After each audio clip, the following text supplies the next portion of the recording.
Jake Morrison walked into the massive summit hall and felt small among the aliens gathered there. He was just a translator assistant filling in because his boss got sick at the last moment. Representatives from 47 different alien species filled the huge room. Jake held his datapad tight and looked for somewhere to sit with the other humans. Then a hand grabbed his wrist. The hand was pale like moonlight and felt different from any human hand. Jake looked up and saw her.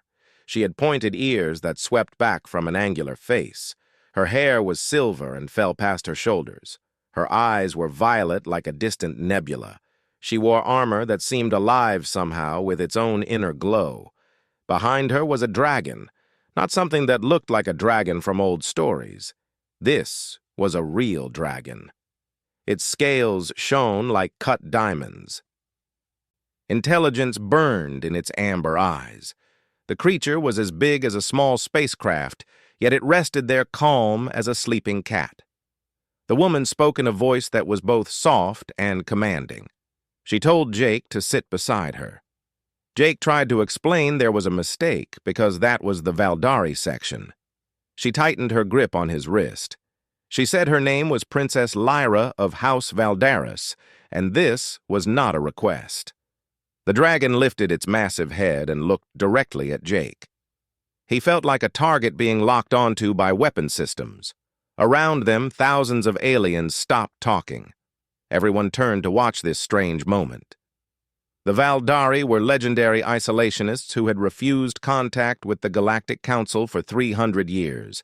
Their appearance at this summit was already shocking. This was something beyond shocking. Jake knew he should refuse and return to his proper seat, but something in Lyra's violet eyes made him stop. It was not a threat he saw there. It was something deeper. He saw desperation in her gaze.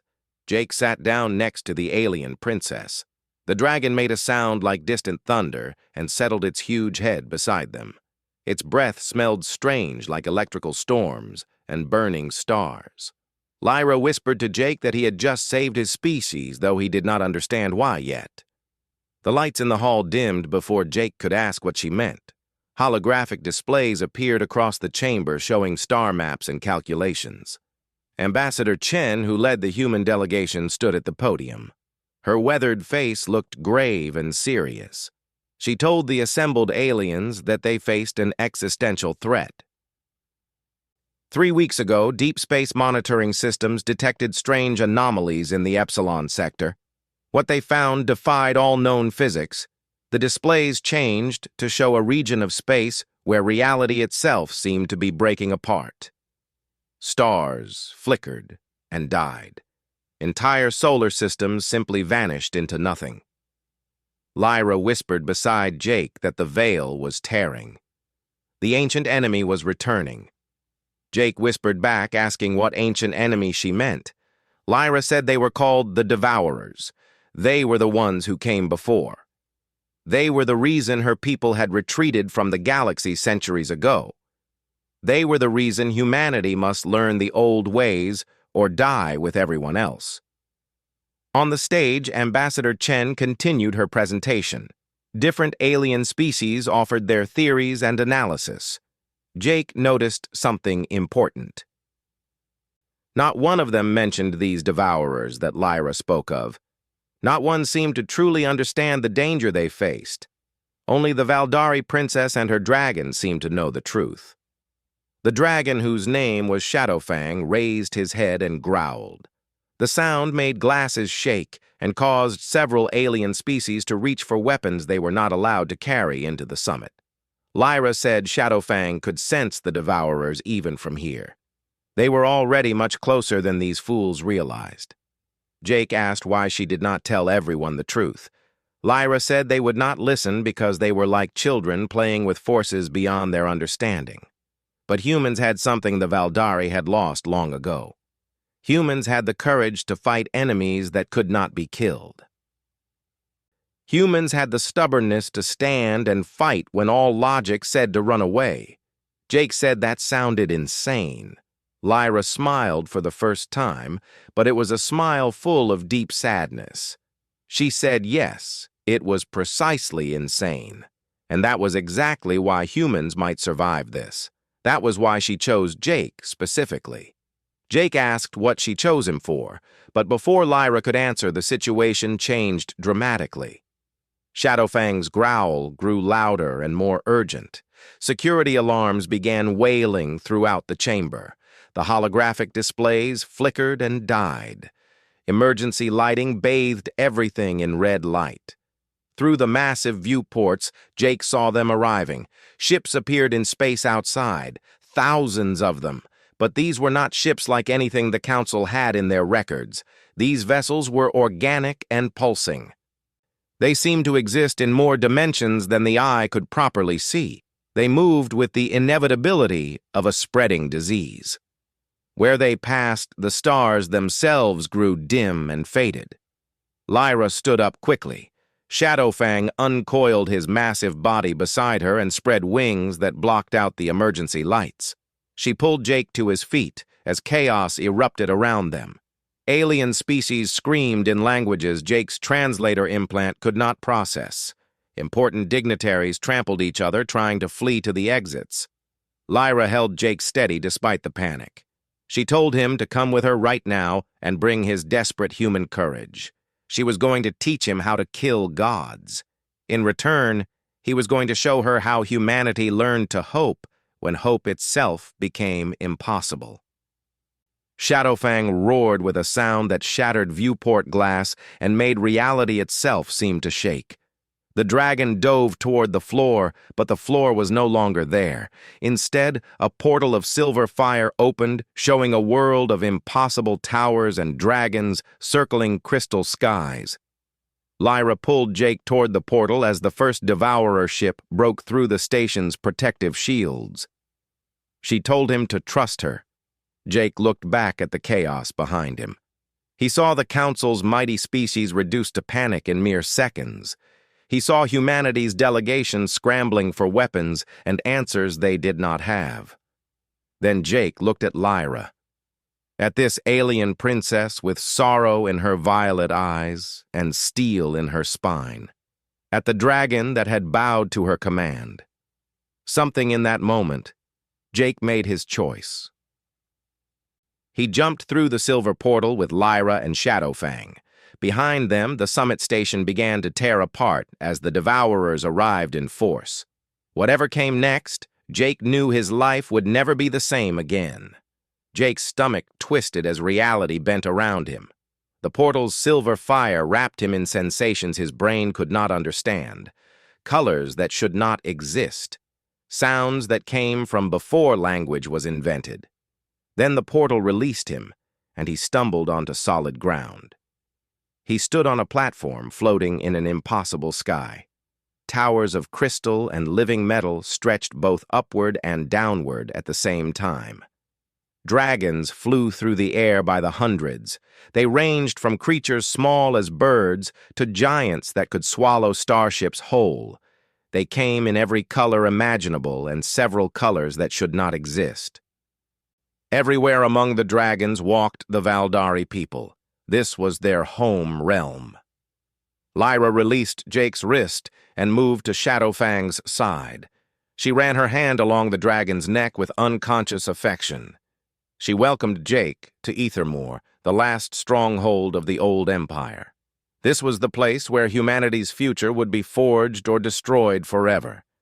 Jake's translator implant was screaming error messages in his ear. Too many unknown languages were being spoken at once. Too much input it could not categorize or translate. Jake ripped the device from behind his ear and gasped as silence replaced the electronic chaos. Lyra said that was better. The old tongue could not be translated by machines. It had to be learned and felt and understood deep in the bones. She gestured to the towers around them, explaining that this realm existed between dimensions.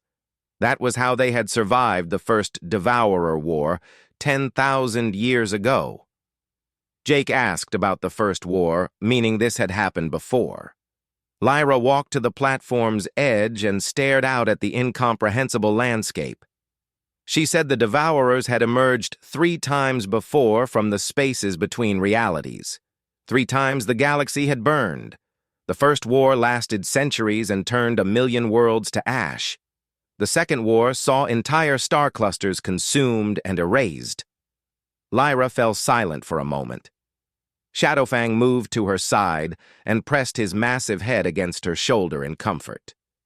She continued quietly that the third war had killed their gods. The beings the Valdari called the Eternal Flame had perished. The ancient dragons who had shaped reality itself were gone.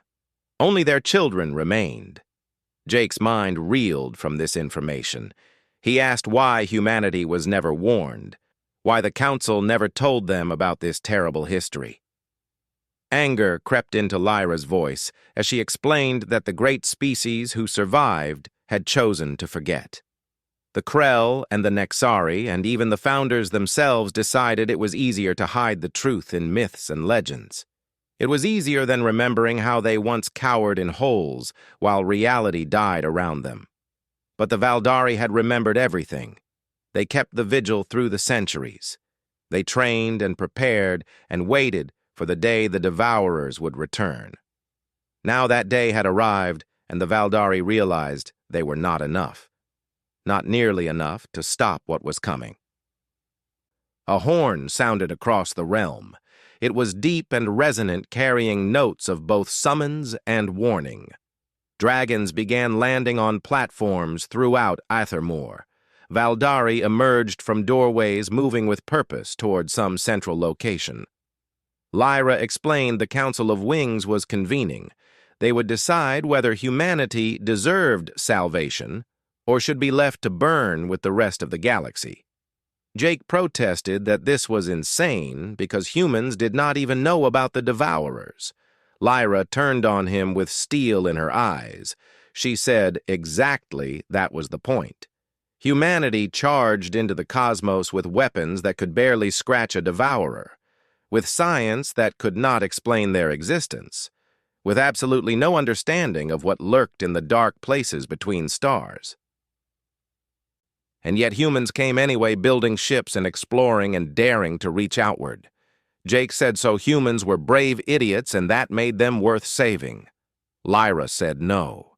Shadowfang's voice suddenly crashed through Jake's mind. The dragon had spoken directly into his thoughts. Shadowfang said it made humans dangerous, and dangerous was exactly what they needed now. Before Jake could process this, Lyra grabbed his hand again. The Council would want to see the human she had chosen. She told Jake to try not to get them both executed for treason. She led him across a bridge made of solidified light. Shadowfang followed behind them, his footsteps silent despite his massive bulk. Other Valdari passed them on the bridge. Their eyes widened at seeing a human in their sacred realm. Some whispered to each other. Others reached for weapons that were not there. Shadowfang's mental voice came again, saying the Valdari feared what Jake represented. Lyra added that he represented change. The Valdari had spent 10,000 years preparing to fight the same war their ancestors fought. Jake represented the possibility that the old ways might not be enough. He represented hope, and hope was the most terrifying thing of all. The bridge led to a tower that seemed to pierce reality itself. Jake could see stars through its translucent walls, but they moved wrong. Inside, the council chamber opened like the interior of a vast shell. Dozens of Valdari stood in a spiral pattern. At the center, on a platform of living crystal, waited the largest dragon Jake had seen yet. She was ancient beyond measure. Her scales had faded to silver, so pale it was almost white. Scars covered her body, telling stories of unimaginable battles, but her eyes held the weight of ages and infinite wisdom. The ancient dragon's voice rolled through the chamber like distant thunder. She addressed Princess Lyra, saying she had brought a human to Aethermoor and broken the isolation edict. She demanded an explanation before executing them both and declaring humanity unworthy of salvation. Lyra stepped forward, pulling Jake with her. She bowed deeply but never released his hand. She told Elder Dreamweaver and the honored council that she had broken no edict. She had fulfilled an ancient prophecy. the human who sees what others cannot, the one who sits beside the princess when protocol demands otherwise, the one whose bloodline carries the essence of survivors. Murmurs rippled through the council chamber. Dreamweaver's ancient eyes narrowed. She said the prophecy of ashes was just myth, a desperate hope crafted by their ancestors to give comfort during the long watch.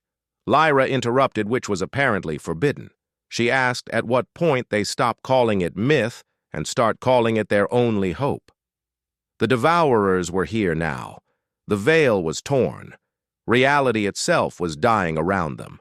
Lyra pulled Jake forward, forcing him to face the council directly.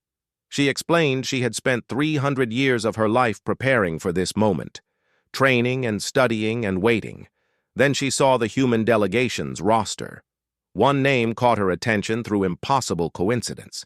Jake Morrison, whose grandmother escaped the plague of New Terra, whose grandfather survived the frontier wars, whose mother walked away from the Prometheus disaster. His entire genetic line was written in survival against impossible odds. She turned to face Jake with desperate hope in her eyes. The Devourers did not just kill, she explained. They unmade things. They erased possibility itself. The only way to fight them was with people who carried impossibility in their very DNA, with those who survived when survival became mathematically improbable. Jake whispered that sounded insane. Lyra nearly shouted yes, that was exactly the point. Shadowfang moved between Jake and the council, spreading his wings protectively. He said the princess spoke truth. He could smell it on Jake. The scent of those who should not exist yet did, the ones who bent probability simply by refusing to die. Dreamweaver studied Jake with eyes that had witnessed galaxies die. She asked if he understood that training would likely kill him in ways that made death seem merciful. Jake said he understood. She asked if he understood they would demand he return to his people and convince them to follow him into a war they could not comprehend. Jake said he understood. She asked if he understood that even with success, the probability of victory was so low it existed only between mathematical impossibility and divine intervention. Jake thought of the chaos at the summit, of humanity's tiny fleet scattered across space, of Earth vulnerable and ignorant of what approached. He thought of his family and friends, every human who ever looked at stars and wondered what was out there. His voice was steady when he said he understood and would do it anyway.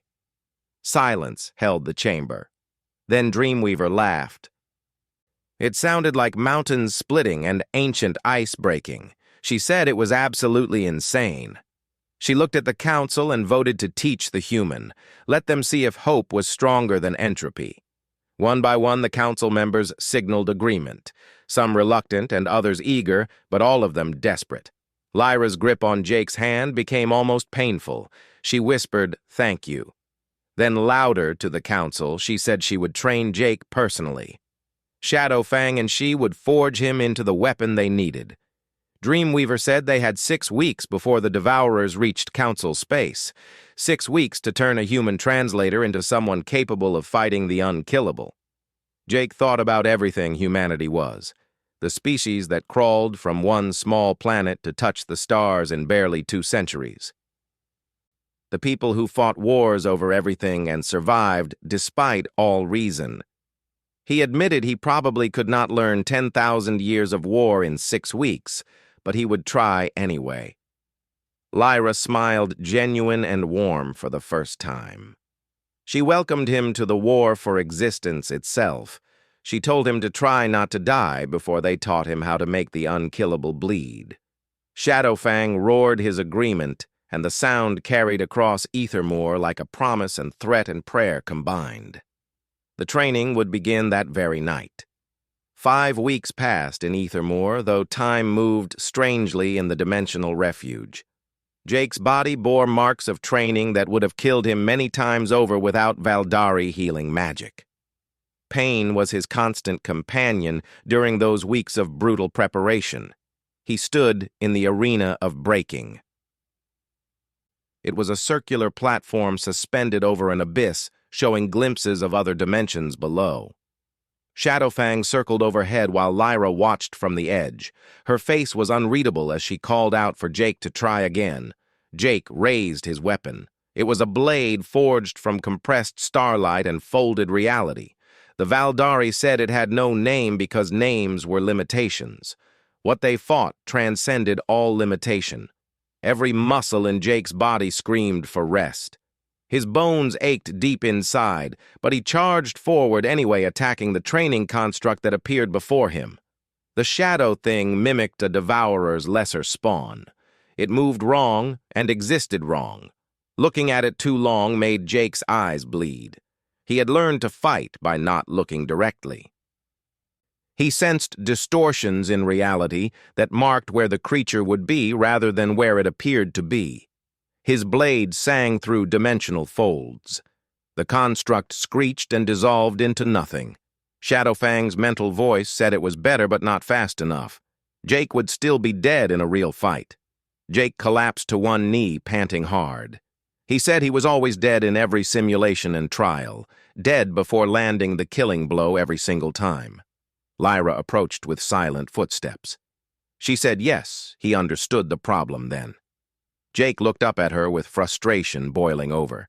He said the problem was he was human and not built for this kind of fighting.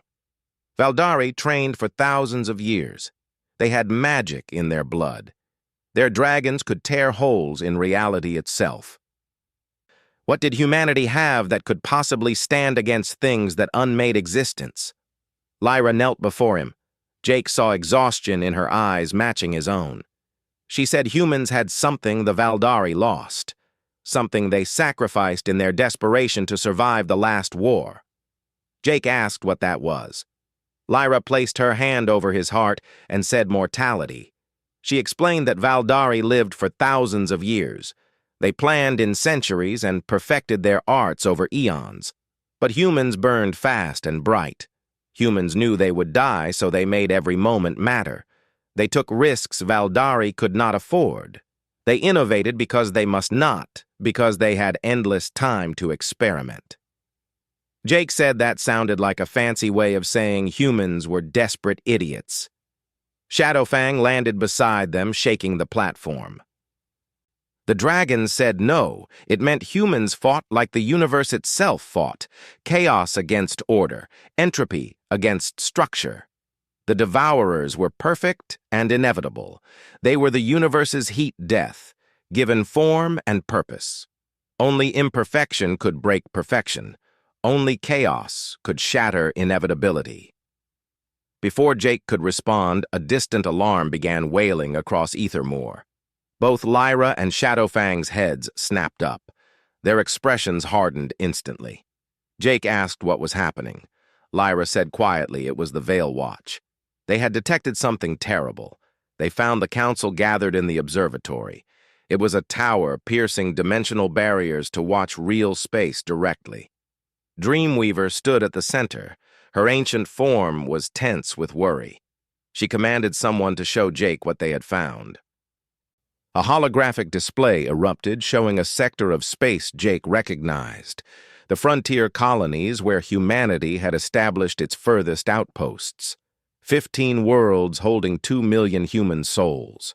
The display showed them dying in real time, not quickly or mercifully. The Devourer ships did not blast the worlds or invade them. They simply existed near the planets. Where they existed, reality forgot how to work. Stars flickered and forgot to burn. Planets remembered they were just rocks held together by gravity that suddenly was not there anymore. People stopped being people and became scattered atoms that could not remember being alive moments before. Jake watched New Haven simply stop existing, not exploded or destroyed, just erased from the possibility of ever having been real. His cousin Amy lived there with her family. Jake whispered no as the colony vanished. Dreamweaver said the Devourers had accelerated their timeline. They knew the Valdari were preparing something. They knew isolation had been broken. They struck at humanity first because humans were the unknown variable in their calculations. Jake asked if they could stop the attack. Lyra's voice was hollow when she said not in time. It would take 2 days to open a portal large enough for a strike force. By then, all 15 worlds would be gone forever. Jake said then, use a smaller portal and send him alone.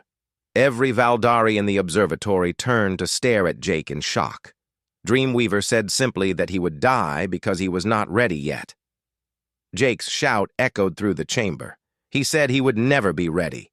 They had been teaching him for 5 weeks, and he still died in every simulation.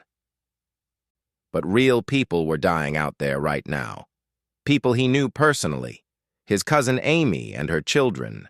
2 million people who did not even know what was killing them. Lyra said one human could not stop a devourer fleet. Her voice held uncertainty, though. Shadowfang rumbled that no one human could not stop them. But 1 human and 1 dragon and 1 princess might slow the devourers long enough for civilians to evacuate through emergency portals. Another council member objected that this plan was suicide. Shadowfang agreed, yes, it was suicide, which was precisely the kind of insane impossibility that might actually work against an enemy that calculated all probable outcomes. Dreamweaver studied Jake with her ancient eyes.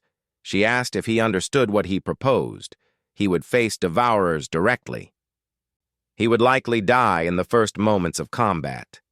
Even if he survived, he would learn firsthand why they were called unkillable. Jake thought of Amy's last message before he left for the summit. Pictures of her children playing in crystal gardens, complaints about weather, a joke about him meeting aliens while she filed boring reports. He said he understood and was going anyway. Lyra stepped forward, saying she was going with Jake. She looked at Dreamweaver and said this was what they trained him for.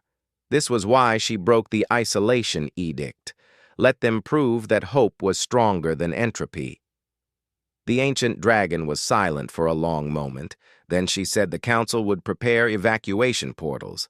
Jake and Lyra would have perhaps 1 hour to hold the devourer's attention. She told Jake to make it count. Show them that impossibility was just another word for inevitable. 30 minutes later, Jake stood in the portal chamber. He wore armor that felt alive against his skin.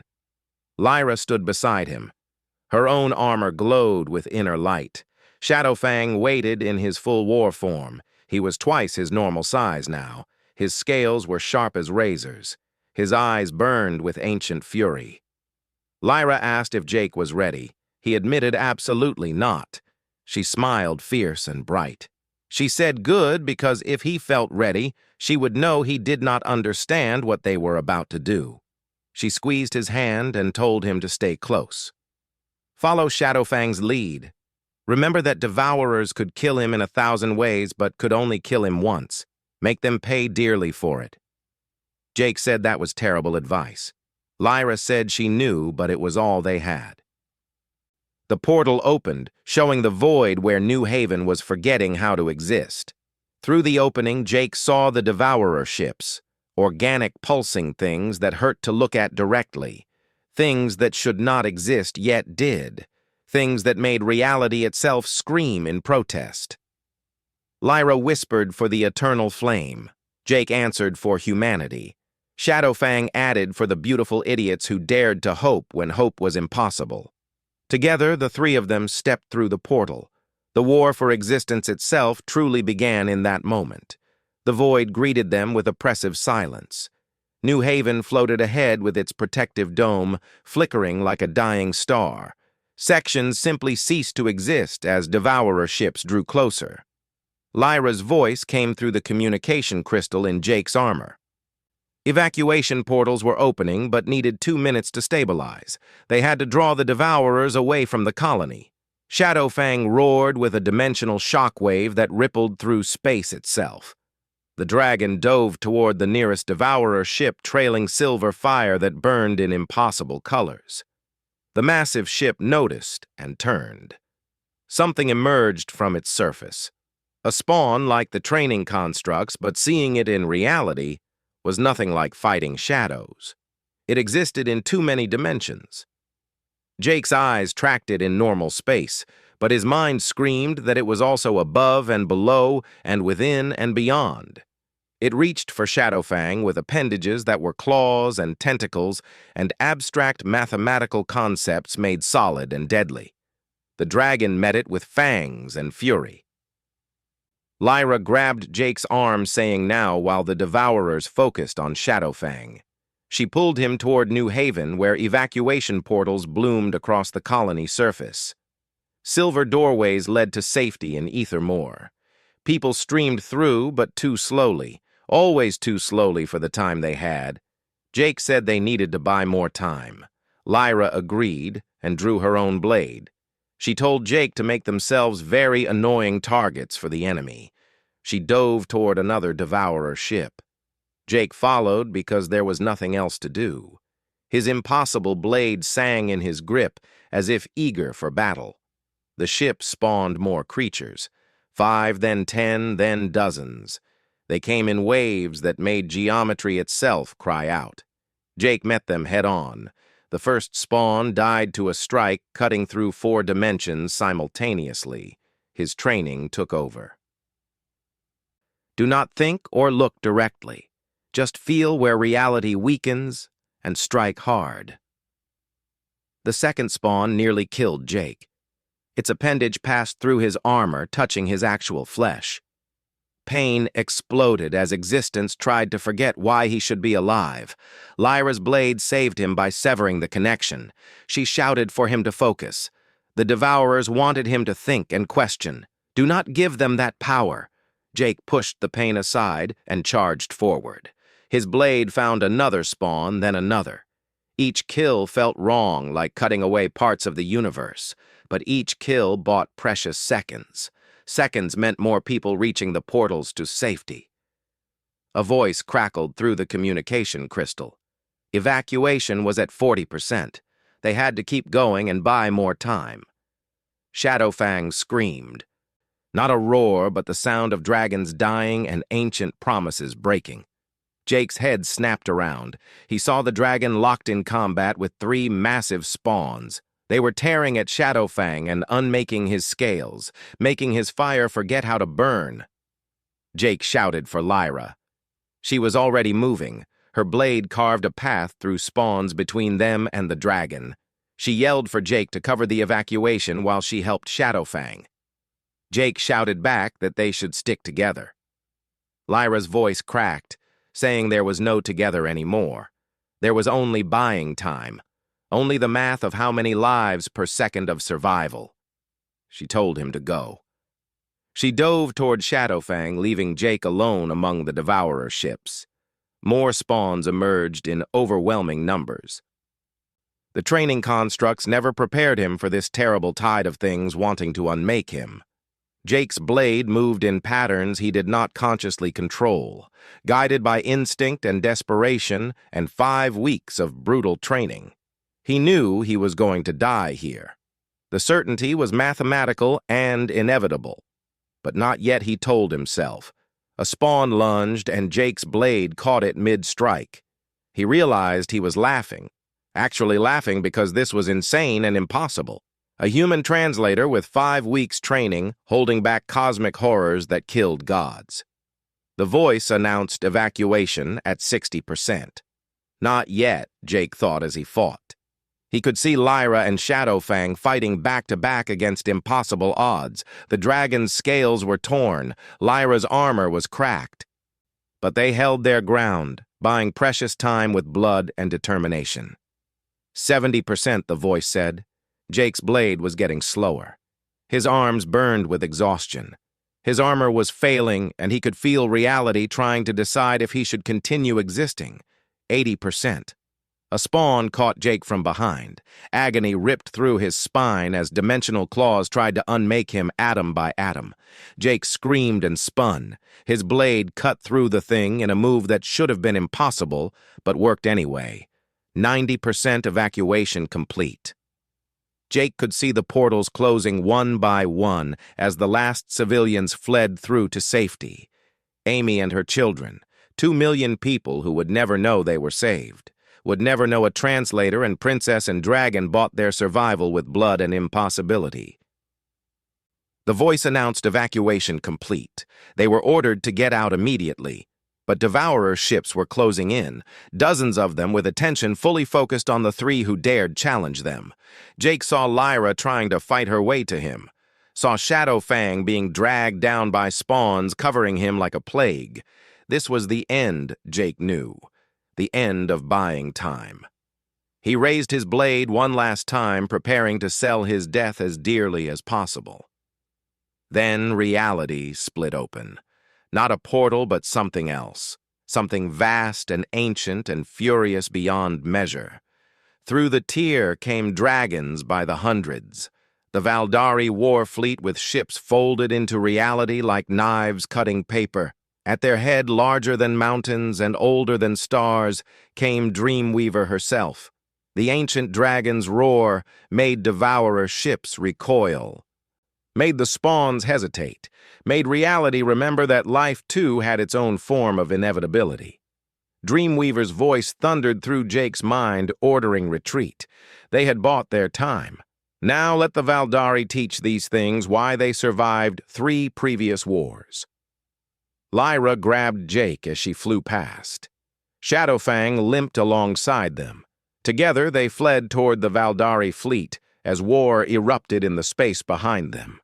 They collapsed on the flagship deck, all 3 broken and bleeding, but alive. Dreamweaver's voice came through the ancient dragons still fought outside. She called them absolute idiots. Beautiful, insane, impossible idiots. Jake laughed because he could not help it. He asked if it worked. Lyra gasped beside him, saying 2 million people evacuated safely with 0 deaths. A medic approached with healing equipment, correcting that 0 civilians died. The 3 of them, on the other hand, were in terrible condition. Jake barely heard as he watched through viewports. The Valdari fleet engaged Devourer ships and was actually holding them back. Jake asked quietly how long this would last. Dreamweaver's voice said hours, maybe a day before they must retreat. The Devourers would keep coming and erasing and unmaking. But Jake had proven something important. Proven the unkillable could be fought. That impossibility was just another word for eventual. Now they must make that proof matter to the wider galaxy. Jake closed his eyes, feeling healing magic knit his wounds back together. He asked what came next. Lyra said softly, they would return to Ethermoor, show the Council what he accomplished. Convince humanity that the time for ignorance had ended. She squeezed his hand, asking if he thought he could sell an apocalypse to his species. Jake admitted probably not, but he would try anyway. Shadowfang's mental voice rumbled with exhausted amusement, saying that was the spirit. Outside, the battle raged on. Somewhere in dark spaces between realities, the Devourers watched and learned and prepared their next move in a war lasting 10,000 years. But for the first time in millennia, they faced a galaxy that had not forgotten how to fight them. For the first time, they faced humanity. And humanity. Jake decided as consciousness left him had always been very good at surviving impossible odds. Jake woke in Ethermoor's healing sanctum, wrapped in light that felt like liquid comfort. His body ached in ways he did not know were possible, but he was alive. That was more than expected 4 days ago. His internal time sense said 4 days, though Ethermoor's strange relationship with time made certainty difficult. Lyra sat beside his bed. Her silver hair was dimmed, and her eyes looked haunted by what they had seen. Shadowfang lay curled nearby. His scales still showed wounds from their battle. Some injuries Jake was learning could not be fully healed, not when inflicted by things existing to unmake reality itself. Jake's voice came out as a croak, asking how long he had been unconscious. Lyra answered 4 days. She said Jake died twice during healing. His body kept forgetting it wanted to exist. A ghost of a smile crossed her face as she said his stubborn body refused to stay dead. Jake said that sounded about right for a human. He tried to sit up and immediately regretted the attempt. He asked about the evacuation of New Haven. Lyra's hand found his with a grip almost painful. She said all 2 million colonists were safe. They had begun distributing refugees to Valdari worlds. She told Jake he saved them with his beautiful human audacity. Jake corrected her, saying they saved those people together. Lyra and Shadowfang would have failed without him, Lyra insisted. The Devourers focused on Jake because he was the unknown variable, the thing not fitting their calculations. Shadowfang's mental voice was weaker than usual, but carried weight. He said the Devourers would not make that mistake again. Jake said good and let them come. Let them adapt their tactics. Every moment spent figuring out how to kill him was a moment someone else stayed alive. Lyra pulled back slightly to study his face. She said Jake had changed. 4 days ago, he was a translator terrified of fighting. Now something was different. Jake finished her thought, saying now he knew he was going to die fighting anyway, so might as well make it count. Lyra said that was remarkably philosophical for someone who should be traumatized. Jake admitted he was traumatized deeply. He woke up forgetting how to breathe. His heart stopped because it forgot how to beat. He had to consciously remember that he existed as a person, but he also remembered Amy's children and 2 million others. So the fear could wait until after they won this war. Lyra asked, what if they could not win? Jake said then the fear could wait until after they were dead. Shadowfang's laugh rumbled through Jake's mind. The dragon said he took back every doubt about the human species. A chime sounded, notifying them the council was convening. Lyra stood and offered her hand to Jake, asking if he could walk. Jake admitted probably not, but he would do it anyway.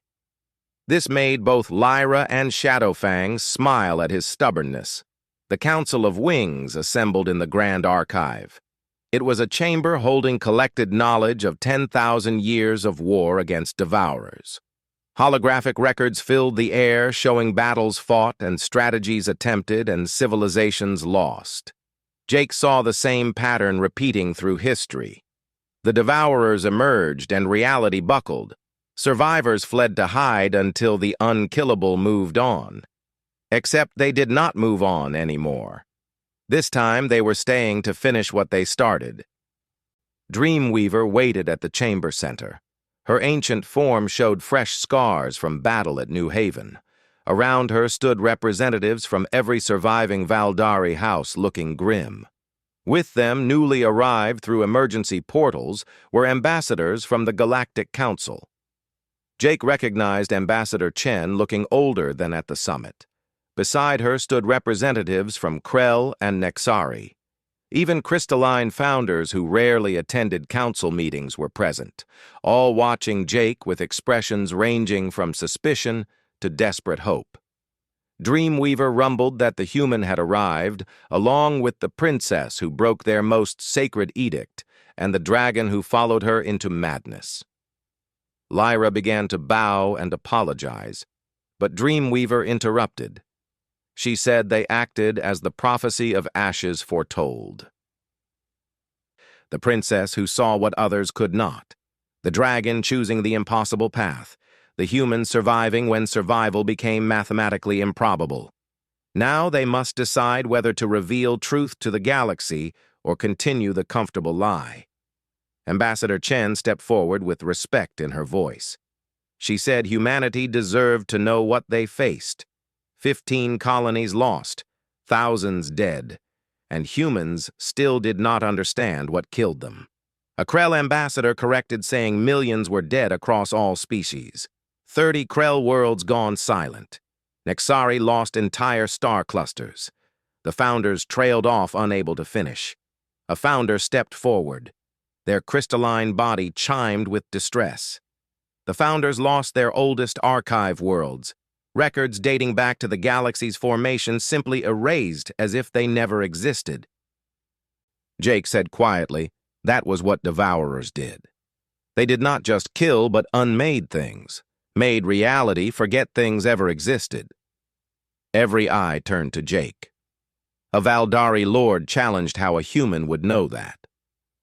Jake had fought Devourers only once while Valdari studied them for millennia. Jake touched his chest, saying he felt it happen. When a spawn touched him, he felt existence trying to forget him. His heart forgot to beat. His lungs forgot to breathe. His cells forgot they were supposed to be Jake Morrison and not scattered atoms. So yes, he knew what Devourers did, because they tried to do it to him personally. Silence held the chamber at his words. Shadowfang's mental voice projected to everyone present. He said the humans spoke truth. The dragon bonded with Jake through combat. His memories were now shared. Devourers were not weapons or conquerors. They were existence's answer to the question of what if everything stopped being. Ambassador Chen demanded how to fight such things. Humanity faced extinction before from plagues and wars and their own stupidity. But this was beyond anything encountered. Lyra said that was precisely why humanity might survive. The great species of council all faced devourers before, all developed strategies and built weapons and perfected defenses. Yet they were losing faster than in previous wars. Dreamweaver explained that devourers learned and adapted. They were perfect and perfection adapted to counter everything. Every strategy from 10,000 years ago was now useless. Every weapon had been countered, every defense breached. They were losing because they kept fighting the same war their ancestors fought. A Nexari ambassador asked what humanity could possibly offer. Humans were young with no experience in dimensional warfare, no weapons able to scratch a devourer hull. Lyra spoke first, saying humanity offered chaos. The Nexari recoiled, asking how chaos was useful. Shadowfang explained that devourers were perfect, and perfection could not understand chaos, could not predict or adapt to it when coming from a species barely understanding its own actions. Jake should have died at New Haven. Every calculation said he would. Every probability said it was inevitable. Yet here Jake stood alive and impossible. Lyra said that impossibility bought time for 2 million people to evacuate. That impossibility made devourers hesitate for the first time in recorded history. One Krell ambassador objected this was just one battle. One unlikely victory proving nothing. Lyra's voice cracked through the chamber like lightning. It proved everything she insisted, proved the unkillable could be stopped, the inevitable could be delayed. That hope, that stupid, desperate human hope, was stronger than entropy. She looked at Jake with tears in her eyes. Humanity had what Valdari lost. Humans had desperation coupled with certainty they would lose, but absolute refusal to accept it. That beautiful insanity was exactly what they needed. Ambassador Chen asked carefully what Lyra proposed. Should humanity lead this fight? Dreamweaver answered no. They proposed humanity teach the galaxy how to be desperate again, how to fight without knowing if victory was possible, how to hope when hope became mathematically improbable. This human would return to his people and convince them to join a war they could not win. In doing so, perhaps teach everyone how to fight the unwinnable fight. Jake's laugh was bitter. They wanted him to sell an apocalypse to a species barely believing in aliens.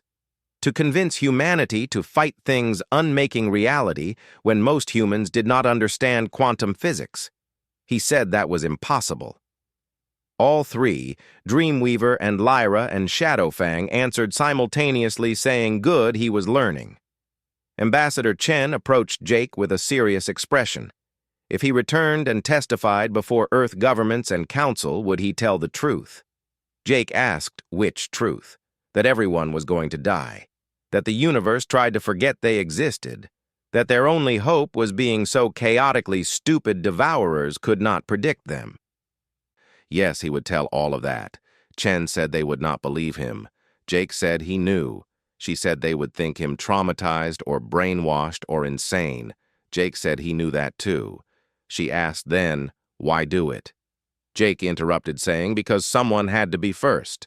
Someone had to stand before humanity and say they would probably lose, but fight anyway. Someone had to be the first idiot looking at the unkillable and saying, what if we try? He straightened, ignoring pain through his healing body. He told the ambassador he died twice in 4 days, felt existence trying to forget him, saw 2 million people who should be dead. So yes, he would return to Earth and testify and tell them the truth. Chen asked, what if they did not listen? Jake looked at Lyra and Shadowfang and the Valdari who trained him. Then he would come back here, he said. Next time Devourers attacked, he would be there buying someone more time, because that was what humans did. They bought time, survived another day, refused to stop existing just because existence said they should. The council chamber fell silent. Then slowly one Valdari began sounding approval. A low thrumming others picked up until the entire assembly resonated with it. Dreamweaver said very well, the human would return to his people. Princess Lyra would accompany as Ethermore's representative. Shadowfang would serve as their bond and weapon. 6 weeks they gave Jake to learn 10,000 years of war. He learned enough to survive 1 battle. Now they gave 6 months to teach his species everything learned. Could he do this impossible thing? Jake admitted probably not. Lyra finished saying, but he would try anyway. Jake agreed he would try anyway. The meeting dissolved into planning. Jake found himself alone with Lyra and Shadowfang away from political maneuvering. He told Lyra she did not have to come. Earth would be a mess.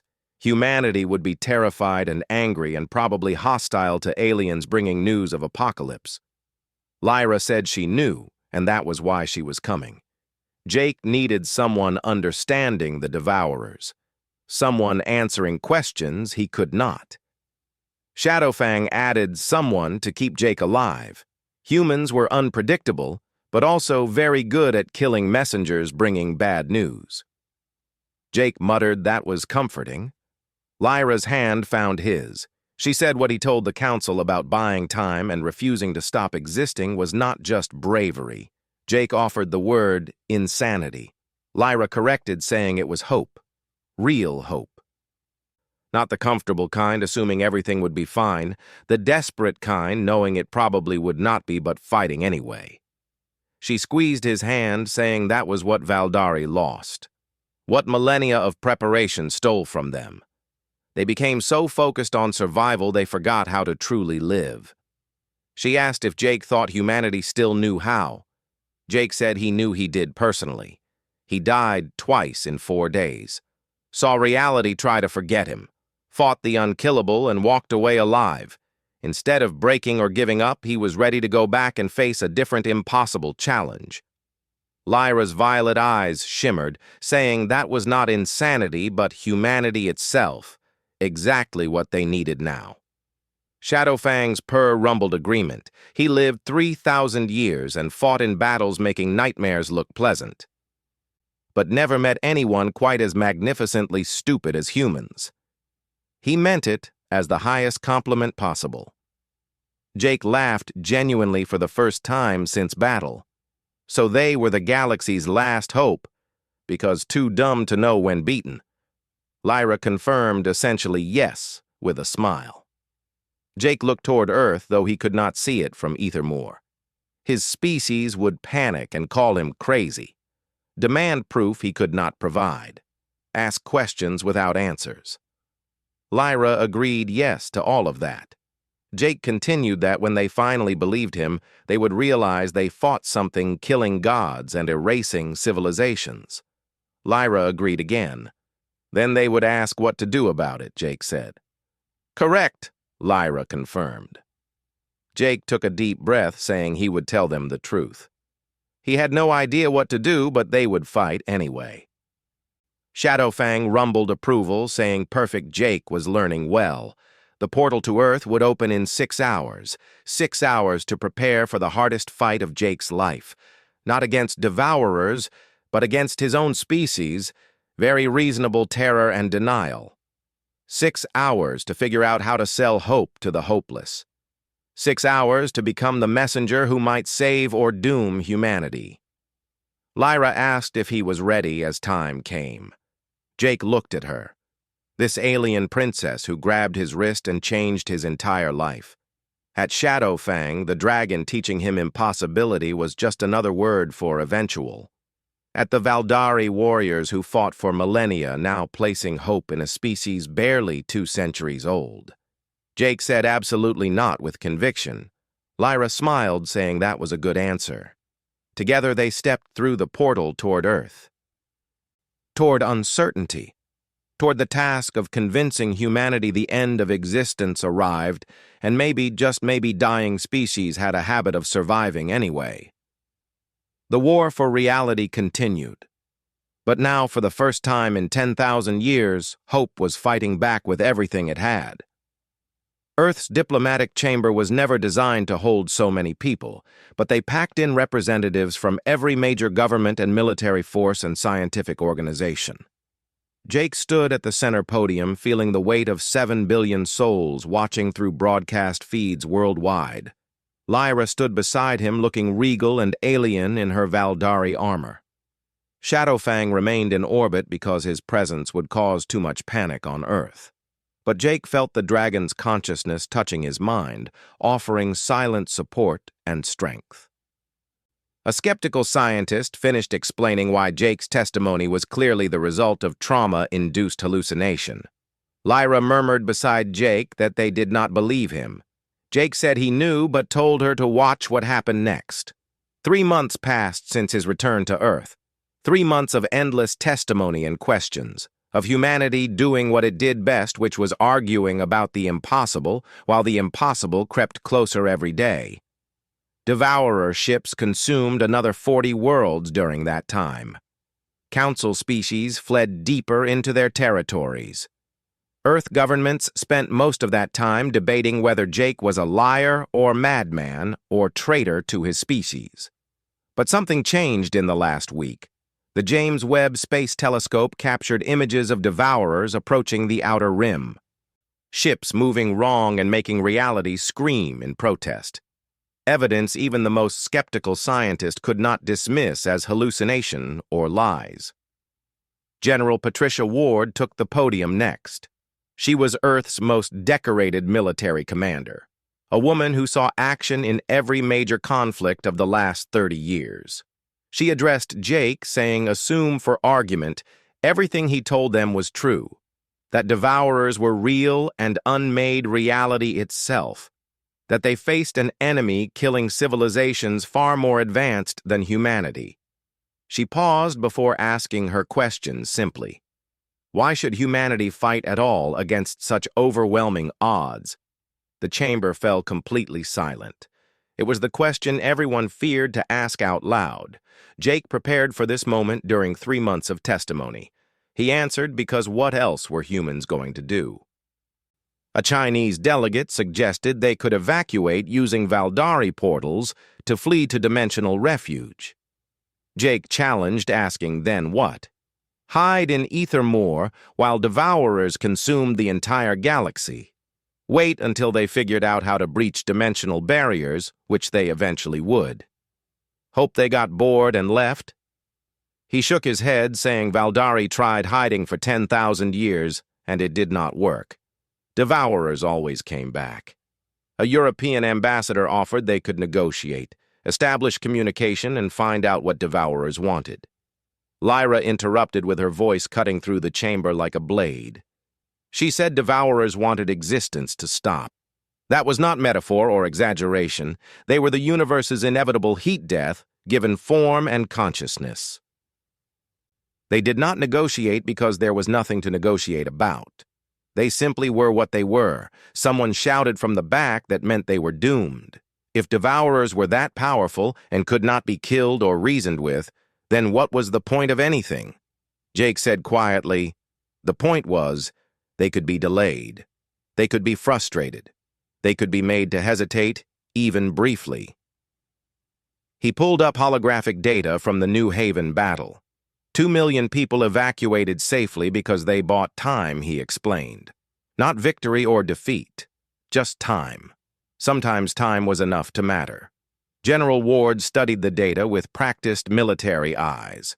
She said Jake was proposing they fight a delaying action, trading lives for time to evacuate others. Jake corrected, saying he proposed they do what humanity always did throughout history. Survive another day, buy another hour, refuse to stop existing just because the universe said they should. A military advisor objected that was not a strategy, but desperation. Jake agreed yes, it was desperation and also all they had available. The Valdari trained for millennia and were losing, he pointed out. Council species had weapons beyond human comprehension and were dying, but none of them ever been desperate enough to try something completely insane just because the alternative was giving up without trying. Jake pulled up Earth's history, showing every near extinction and impossible victory. Every moment humanity should have died, but did not. They were the species surviving ice ages with stone tools, he said, colonizing continents using wooden boats, splitting the atom and walking on the moon and reaching the stars. Not because they were smartest or strongest, but because too stubborn to accept something was truly impossible.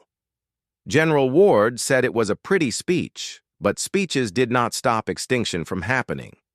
Lyra interjected that no speeches did not, but chaos did, and humanity excelled at creating productive chaos. She pulled up Valdari analysis of human military history. Humans fought in ways making no tactical sense, held positions that could not be held, attempted advances that could not succeed, sacrificed everything for symbolic victories with no strategic value. Yet somehow humans won, she continued. Not always or even usually, but often enough that the universe had not killed them yet. Jake added that devourers were perfect. They calculated every possibility and predicted every strategy and countered every tactic imaginable. But how to predict chaos, he asked. How to counter a species not understanding its own survival instincts. He met General Ward's eyes directly. She asked why humanity should fight. The better question was, how could they not? He said. Fighting the impossible was literally their entire evolutionary history as a species. The chamber erupted into arguments. Some called for immediate evacuation of Earth. Others demanded weapons research programs. Still others insisted this was an elaborate hoax despite all evidence. But Jake noticed something important. Amid the chaos, people were starting to act. Military commanders pulled up tactical data. Scientists analyzed devourer movements. Engineers sketched impossible weapons that might buy seconds of survival. Humanity was doing what it did best, which was panicking productively and turning chaos into action. General Ward's voice cut through the noise demanding order. She said they would put it to a vote. All in favor of evacuating Earth and fleeing to Valdari refuge. A third of hands rose. All in favor of attempting to fight while simultaneously evacuating civilian populations. Another third of hands. All in favor of focusing all resources on finding a way to kill these things. The remaining third, along with several who voted for evacuation, reconsidering. General Ward studied the results with interest. They were split, she said, perfectly, impossibly split 3 ways. She laughed without humor, saying how very human. Faced with extinction, they could not even agree on how to face it properly. Jake said then they would do all 3 approaches. Everyone turned to stare at him in surprise. Jake continued that they were human and never did anything by half measures, so they would evacuate civilians to Ethermore, fight delaying actions to buy time, and throw every scientist at figuring out how to kill the unkillable. It would be chaotic and inefficient. They would probably fail at all 3, but that was exactly the kind of response devourers could not predict. Someone muttered that sounded insane. Lyra and Jake said simultaneously that it was good then. General Ward was quiet for a long moment, considering. Then she said, motion carried. They would do all 3. Earth would coordinate with Valdari for civilian evacuation. All military forces would prepare for defensive actions, and she wanted every physicist and engineer and mad scientist working on weapons that should not exist. She looked at Jake, saying he started this so he would help finish it. Jake said yes, ma'am, with conviction. The meeting dissolved into dozens of planning sessions. Jake found himself pulled into conversations with military strategists wanting to understand devourer tactics, scientists demanding data on dimensional physics, politicians asking how to keep 7 billion people from panicking. Through it all, Lyra stayed by his side, answering questions Jake could not. 6 months they had to prepare before devourers reached Sol system. 6 months to turn humanity's chaos into something resembling a defense. 6 months to teach 7 billion people how to fight the unkillable. 5 months later, the Prometheus defense line stretched across the outer solar system. A desperate patchwork of human military vessels and Valdari warships and council reinforcements finally accepting reality. Hundreds of thousands of soldiers from dozens of species, all waiting for the inevitable to arrive. Jake stood on the bridge of humanity's flagship called Defiance, a warship built in 6 months incorporating technologies humanity should not understand for another century. Valdari dimensional shields and Krell probability weapons and human desperation welded into every armor plate. Beside him, Lyra watched tactical displays showing space around them. Shadowfang was somewhere in the fleet merged with a squadron of Valdari dragons, volunteering for what everyone knew was a suicide mission to buy time. The censor officer announced unnecessarily that they were here. Everyone could see devourer ships emerging from wherever they came from. Dozens at first, then hundreds, then thousands of them appearing. General Ward's voice came over fleet communications to all ships. This was it, she said.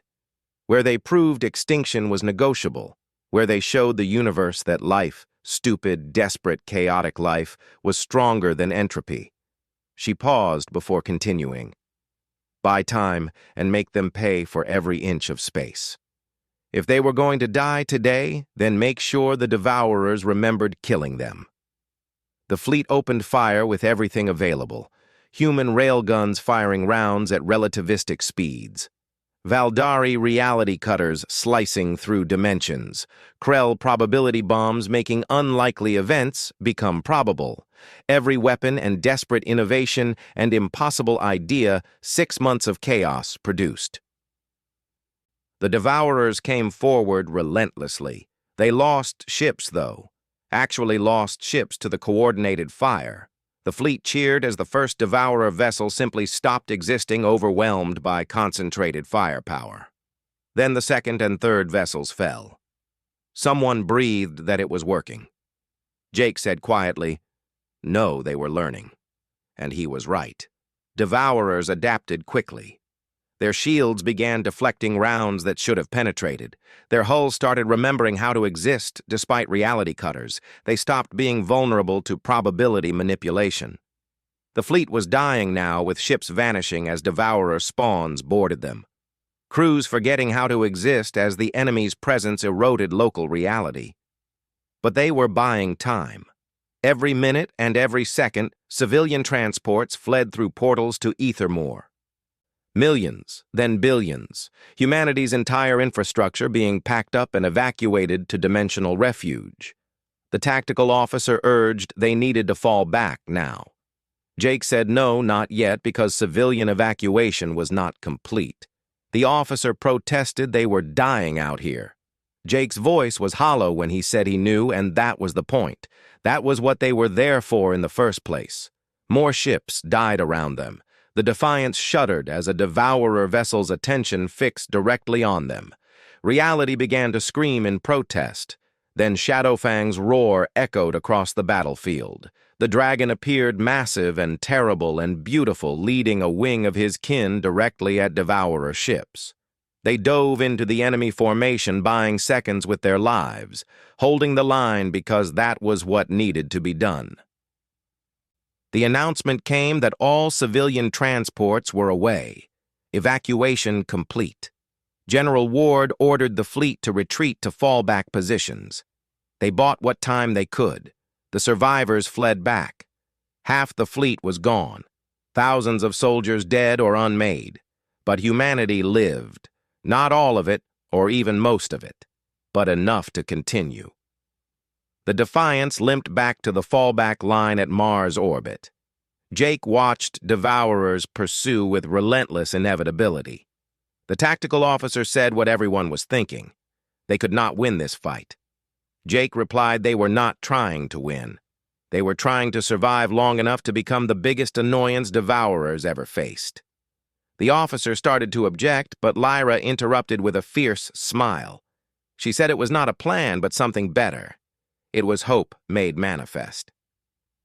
The battle for Sol System raged for 3 weeks straight. 3 weeks of humanity and allies fighting and fleeing and regrouping and fighting again. 3 weeks of delaying actions and desperate stands and impossible evacuations against overwhelming odds. They lost Mars and the asteroid belt and Jupiter's moons. But they saved Earth long enough to evacuate everyone who wanted to leave, long enough for those choosing to stay to prepare final defensive positions. Jake stood on Earth's surface in Washington with Lyra and Shadowfang beside him. The dragon was wounded, but alive, impossibly still alive. They watched Devourer ships darken the sky above. Lyra asked if this was the final stand. Jake agreed it was. Shadowfang rumbled that for what it was worth fighting beside humans had been the most entertaining 3,000 years of his very long life. Jake asked if it was only 3,000 years. Shadowfang said he was young for a dragon. They laughed together as the end of existence descended from the sky toward them. Then something unexpected changed. The Devourer ships slowed and stopped. Their attention seemed to waver as if distracted by something elsewhere. The sensor officer announced with confusion that Devourers were pulling back. They were leaving Sol's system entirely. Lyra demanded to know why. The answer came from Valdari fleet still fighting in the outer system. The Council detonated a dimensional collapse bomb in the Rigel sector. It created a tear in the veil large enough to pull in dozens of Devourer ships. They were responding to that bigger threat. Jake could not believe they were actually leaving. General Ward's voice explained Devourers were prioritizing threats. They learned humanity would delay them, but not stop them, so they went after the bigger threat first. She paused before adding, they bought time again, but Devourers would definitely return.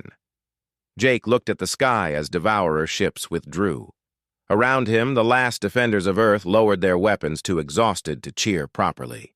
He asked quietly how long they had. The sensor officer replied best estimate was 6 months. Maybe a year before they returned to finish Sol's system. Jake said then they had 6 months to become even more annoying to the enemy. 6 months later, Ethermore had changed dramatically. What was once a Valdari refuge now hosted millions of refugees from dozens of species. Humans walked alongside Krell. Nexari traded with Valdari.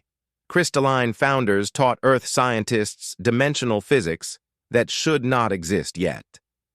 Jake stood in the Grand Archive converted into a strategic planning center. Maps of the galaxy covered every surface, showing Devourer movements and evacuation routes and defensive positions needing to be held. General Ward gestured at displays saying the delaying tactics were working better than expected. Every week they bought was another million civilians evacuated, another world saved from being unmade. Jake pointed out they were still losing, though. Slowly and inevitably, they were losing ground. Lyra agreed, yes, but losing slower than projected. Devourers adapted to their tactics, but they adapted to the Devourers' adaptations in turn. A Krell strategist rumbled it was an arms race they could not win long term. Dreamweaver's voice came as the ancient dragon joined them. Her wounds from countless battles made her look older than time itself. She said it was a race they could not win yet, but perhaps given enough time, things might change.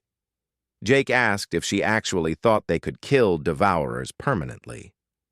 Dreamweaver said slowly that 6 months ago she accepted the galaxy's death as inevitable. 10,000 years of preparation amounted to nothing but slower death.